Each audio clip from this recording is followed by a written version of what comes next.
welcome to 102.1 WABC. You're listening to the Axum Question Talk Show.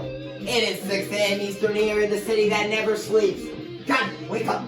We are getting up with all you New Yorkers today. Just give us a call at 1-800-934-AXUM and we'll answer all the questions about the greatest East African civilization after 100 CE and before 650 CE.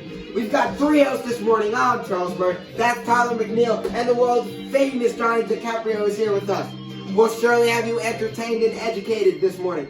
Let's get the show started right away with our first caller, Ashley, from our own New York City. Ashley, you're on Axum a Question.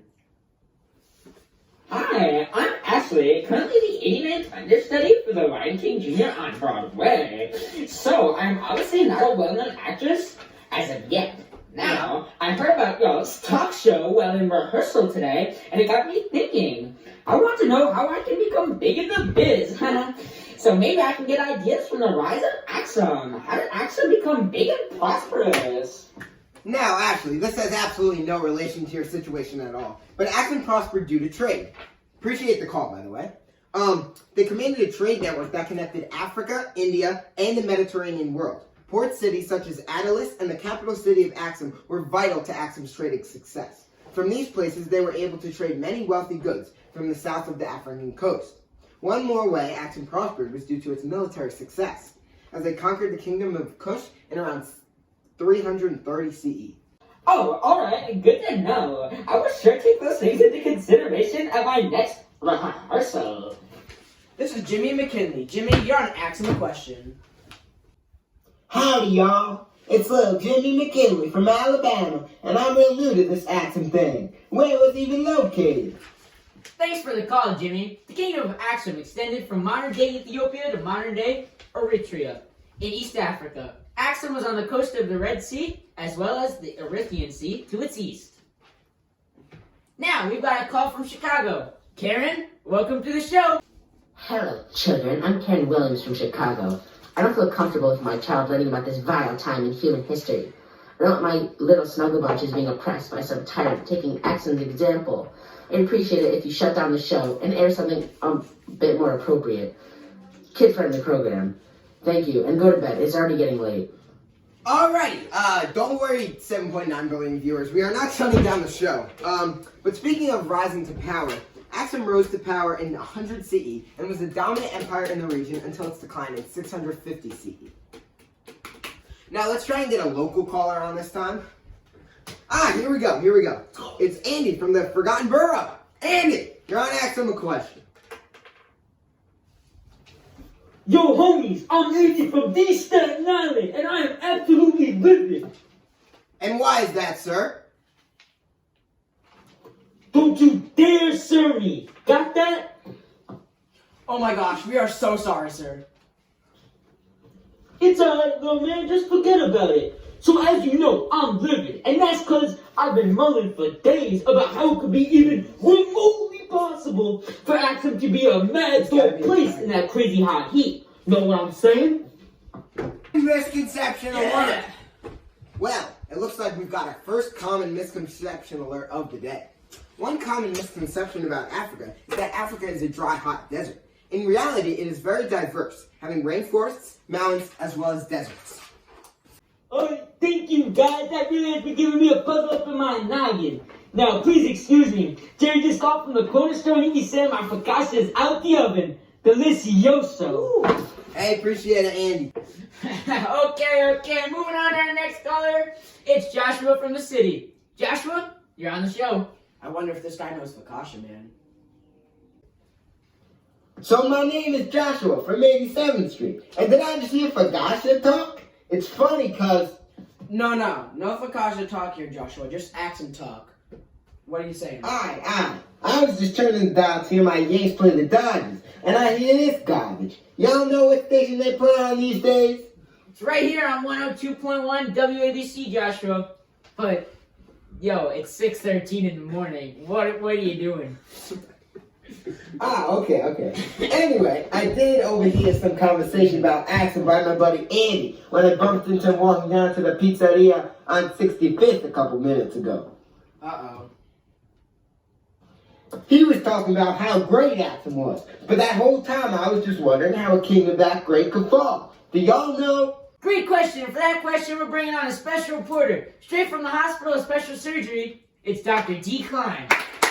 The kingdom of Axum declined around 650 CE because of civil war and economic decline.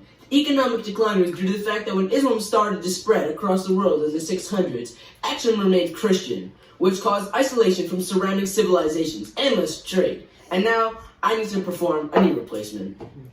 Thanks so much, Dr. D. Klein. It's always a pleasure to have such a talented doctor on the show. It really is. Next call is from Nicole from the Upper East Side. Nicole, ask us a question. Guys, I'm Nicole. I'm an artist at the Metropolitan Museum of Art in the Great NYC. I do not give a flying fish about the economy. Tell me a bit about the art and architecture I would have found in Axum. Sure thing, Nicole. Appreciate the call. Axum maintained history through art and literature. They wrote in Ge'ez, which was well-written language of the Ethiopian Church. Axum archaeology included many towers called stelae, or obelisks. They built many churches and monuments. And we've got another call, this time from DC.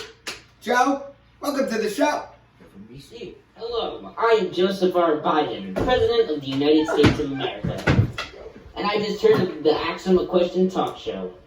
I will make sure to spread word of this gold. Now, I was wondering, what was the deal with this kingdom's government? Whoa, it's Joe Biden. My producers just said it was Joe from DC. Mr. President, thanks for the call. Axum's government was a monarchy. This government was very powerful through trade, as it had many access to waterways such as the Nile. Oh, okay. Were there any famous and powerful leaders I should know about?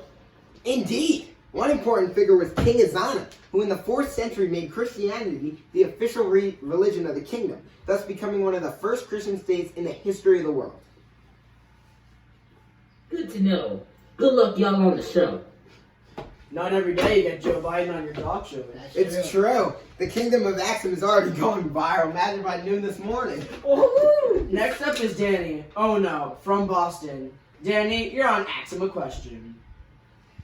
Yo, what's up, Yankees? I'm Danny, the Kid Clevenger Jr. from my hometown of Boston.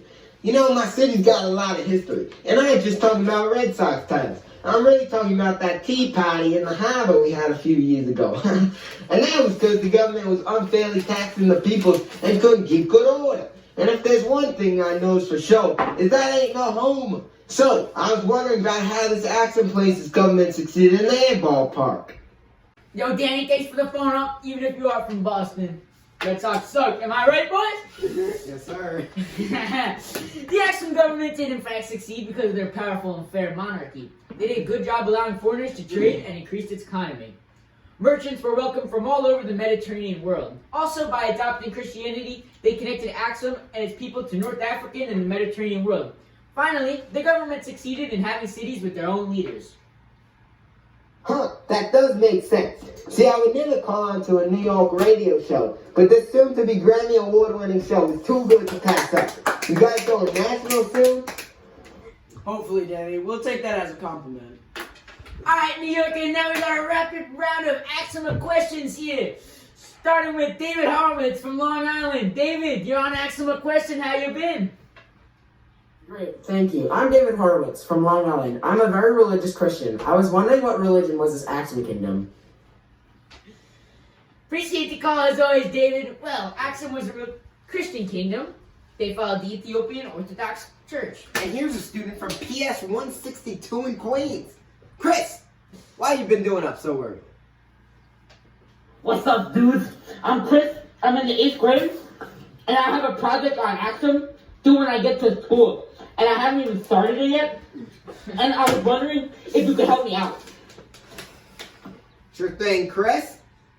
Okay, so I need to know what natural resources Axum had. So, Chris, Axum had a lot of ivory, animal hide, gold, iron, spices, and precious stones. And cotton they needed to gain power through expansive trade. Make sure next time you finish your project earlier. Bro, I tried, but it always just seemed to jump on me the morning before. Thanks for the help, though. Alrighty, we've got our final call of the day as we're approaching the top of the hour. And I hear it's international. From right across the pond, it's Harry. Harry, ask us a question. Hey, what's happening? It's Harry Potter, 1T by the way, I'm not no wizard, from Manchester. I was off at Old Trafford yesterday to watch United take on City, and all of a sudden, all the 75,000 fans started chanting something about Axum. I went home and looked up what it was, and it turns out this Axum kingdom is bloody cool. Now, I'm wondering, what were some landforms or geographical features in Axum? Well, Harry, we appreciate the call, and Axum is pretty bloody cool. A big part of Axum's economy, besides trade, was farming, so it only makes sense that Axum consisted of a good amount of farmland. Otherwise, woodlands and forests make up a big percentage of Axum's land. Lastly, some parts of Axum were very mountainous, showing how diverse Axum's landscape was. Make sure to join in those Axum chants next time, too. I definitely will. Love you guys' talk show. Keep up the work. And that will about wrap it up for today's show. It's 6:58 a.m. Eastern, and this has been another wonderful morning of questions. For Charles, Tyler, and Johnny, this has been Axum a Question. Make sure you stay tuned for A Little Goes Along Zimbabwe.